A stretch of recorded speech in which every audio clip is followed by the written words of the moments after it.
October of 1941, Denver police faced a true locked-room mystery. An elderly man named Philip Peters was found bludgeoned to death inside his own home, with no signs of forced entry. At the time of the murder, Philip's wife was recovering in the hospital from a broken hip. She returned to a house that seemed eerily empty, or so she thought.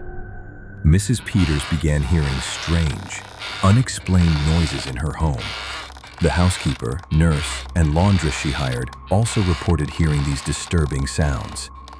One night, after witnessing a shadow moving through the room, the terrified staff fled, leaving Mrs. Peters alone and horribly frightened. Unable to endure the ghostly presence, she too ran from the house. Yet, the mystery persisted. Neighbors continued to report occasional noises and flickering lights inside the supposedly empty home. Police, suspecting an intruder, set up surveillance. Their vigilance paid off when they caught a glimpse of a strange man pulling back the curtains. They stormed the house and arrested Theodore Conies, a drifter with a dark secret. You see, Conies wasn't just a transient harassing a grieving widow. He was the very reason for the locked room mystery. Philip Peters' killer had never left the house. Conies had been hiding in a cramped attic cubbyhole, accessible through a tiny trap door in an upstairs closet, for a staggering 9 months. Apparently, Conies had known Peters for years. When he became desperate and homeless, he sought out Peters for help. When he arrived, he found the house empty and unlocked, and figured he'd take up residence inside when he found a small trap door. For weeks, Conies lived in the attic, sneaking out when Peters was away to steal food or change the radio station. His secret hideaway went undetected until his luck ran out, when Peters walked in on him raiding the kitchen. Panicking, Conies hit Peters over the head with a heavy object and scampered up to his hidden cubbyhole so as to not get caught by, as he put it, doing the obvious thing. For the next 9 months, Conies remained in his dusty hideaway, only venturing out at night. His presence turned the Peters home into a true haunted house, until the police finally brought the chilling saga to an end. Theodore Conies, the man who became known as the Denver Spider-Man, was arrested and confessed to his crimes, bringing a macabre resolution to this haunting tale.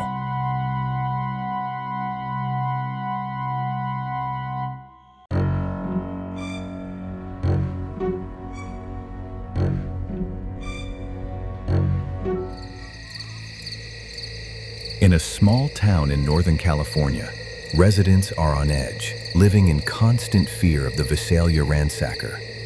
For a year and a half, this masked man terrorized the community, committing nearly 100 burglaries. But unlike most thieves, he wasn't there for the valuables. Instead, he stole personal objects, wedding rings, family photographs, items that held sentimental value to the victims. But on the night of September 11th, 1975, the Ransacker's crimes took a deadly turn. Claude Snelling awoke to a nightmare scenario, the Ransacker attempting to kidnap his 16-year-old daughter. Snelling confronted the intruder, only to be fatally shot in the chest. The Ransacker then kicked Snelling's daughter in the face before disappearing into the night. 3 months later, Detective Bill McGowan encountered the Ransacker outside a house he'd burglarized 3 times before. The confrontation was intense. The Ransacker fired at McGowan, shattering his flashlight and sending shards of glass into his eyes. But once again, the Ransacker escaped into the night. The good news was the Visalia home invasions abruptly stopped. So, did the Ransacker give up his life of gathering items for the next episode of Antique Roadshow? Well, not quite. Instead, we shift our focus to Sacramento in June of 1976. A new terror has emerged: the East Area Rapist. Over the next 3 years, he broke into homes and sexually assaulted more than 50 victims. Things get quiet for a little while, but then, in October 1979, the original Night Stalker began a murder spree in Southern California, claiming at least 10 lives. Years tick by as these chilling crimes remained unsolved. It wasn't until the advent of DNA testing that a shocking revelation came to light. The Visalia Ransacker, the East Area Rapist, and the original Night Stalker were one and the same. Confirming what many experts believed, the home invasions in Visalia were but a warm-up act for a crazed psychopath, whose singular goal in life seemed to be to earn himself even more horrible nicknames. This reign of terror finally ended over 40 years later, when Joseph James D'Angelo Jr., once known as the Visalia Ransacker, was unmasked with a new moniker, the Golden State Killer. His crimes spanned from 1974 to 1986, including at least 18 murders, 50 rapes, and 120 burglaries across California. If you'd like to hear his voice, and you don't place any inherent value in unsoiled underwear, have a listen.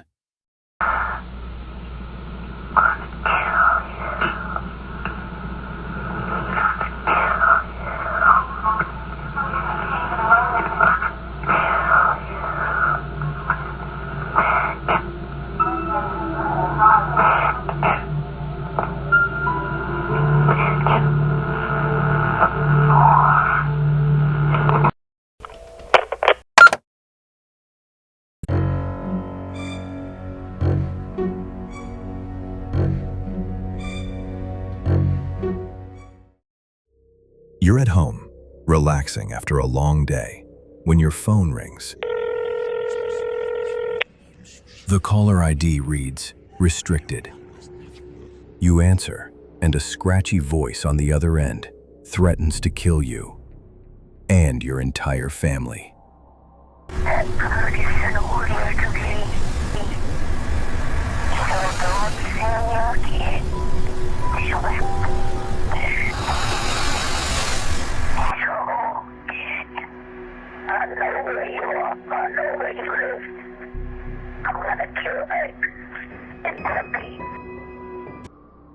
This isn't a scene from a horror movie.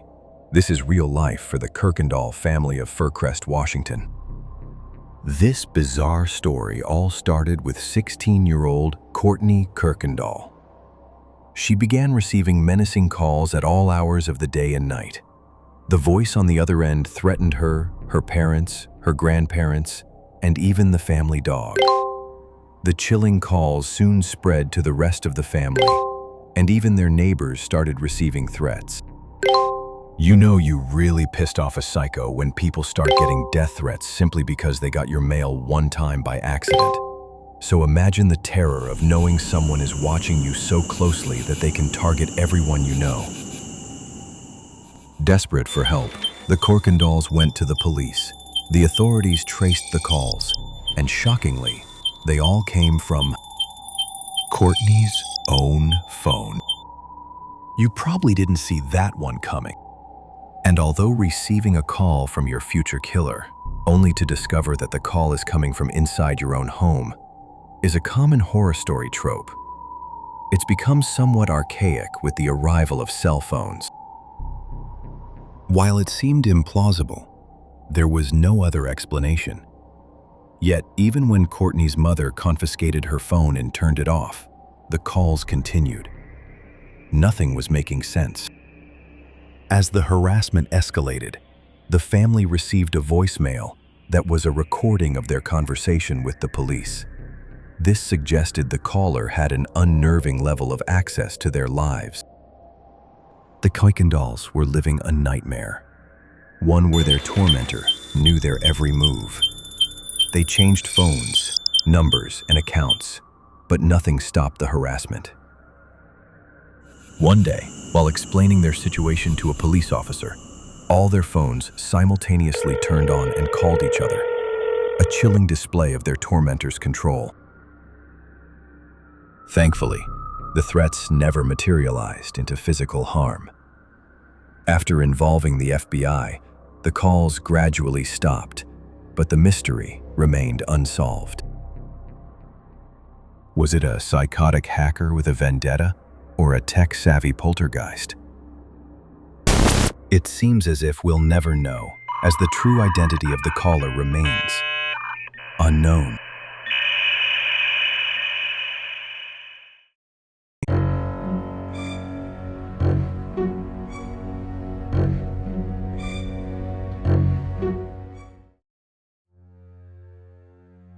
In the early 1980s, Vancouver nurse Cindy James fell victim to something even more nefarious than neon ankle warmers.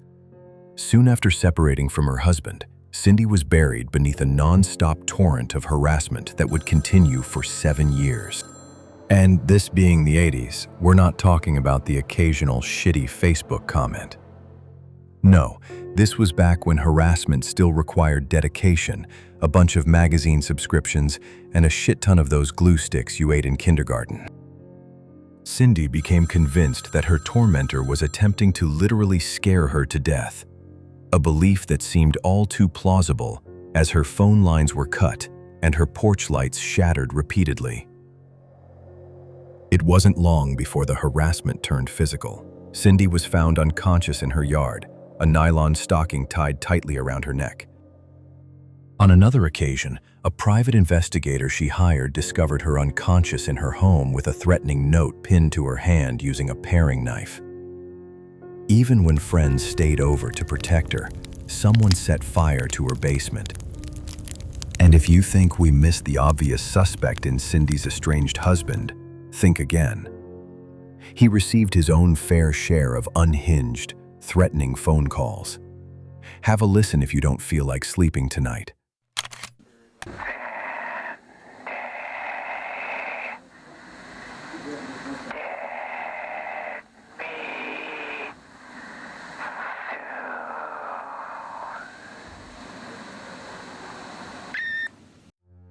Then, in May of 1989, Cindy vanished. Her bloody car was found abandoned in a parking lot, and 2 weeks later, her body was discovered in the yard of an abandoned house, hands and feet bound. The cause of death was a morphine overdose, but the mystery didn't end there. As investigators delved deeper, the stalking puzzle began to fall apart. None of the attacks had witnesses, and Cindy could only provide vague descriptions, like noting the attacker's white tennis shoes. Even the basement fire showed no signs of forced entry, implying it was started from inside. In the end, police determined that Cindy James's stalker and eventual murderer was Cindy James herself.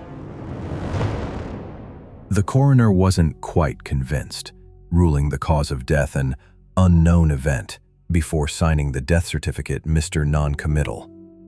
But he wasn't the only one with doubts. Listen carefully to Cindy's psychiatrist, someone who knew her and the mystery surrounding her case very well. I think one of the things that she found most difficult was that people didn't believe her. She was always doubted. She knew she was doubted, and that was what slowly drove her crazy, the fact that she wasn't believed. So who was Cindy James really fighting? Some mysterious stalker? Or herself? We still don't know, but whatever haunted her, it won.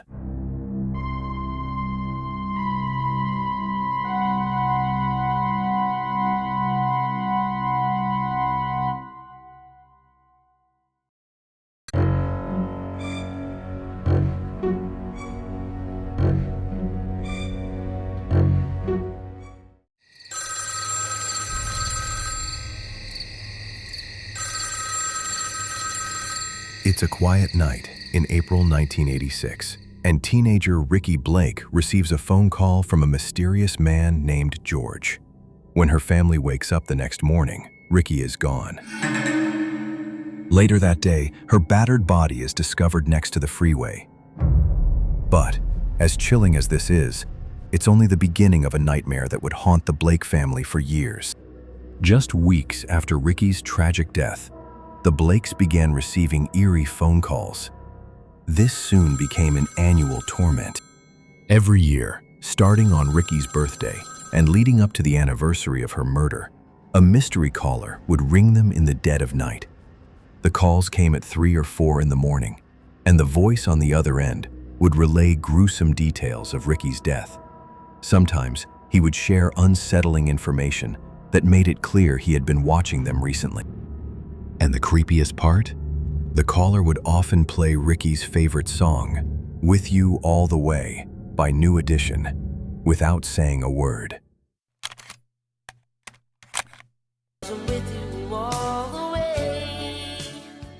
Unfortunately, the harassment didn't stop with phone calls. Boxes of Rickie's clothing were stolen from the family's garage. Even stranger, items, like bits of male clothing stuffed inside a vase, were left at Rickie's grave. By this point, you might think the family would change their number or move to a galaxy far, far away. But believe it or not, Rickie's mother, Alicia, came to look forward to the annual calls. She hoped that one day the caller would reveal something that could help catch Rickie's killer. Then, in 2003, the killer was finally identified through DNA evidence as career criminal and all-around asshole George Williams Jr., who in 2005 was sentenced to death. This should have been the end of it, right? Unfortunately, not. You see, just a week after Rickie's murder, Williams was arrested for an unrelated crime. He spent the next 12 years in the slammer before being paroled in 1998. Which means he couldn't have been the one leaving creepy items on Rickie's grave or stalking her family. The actual caller, the person who had been tormenting the Blake family all those years, was still out there. An entirely different psychopath who saw a horrific tragedy and decided to twist the knife even further. Which I guess makes George Williams Jr. just slightly less horrific than originally thought.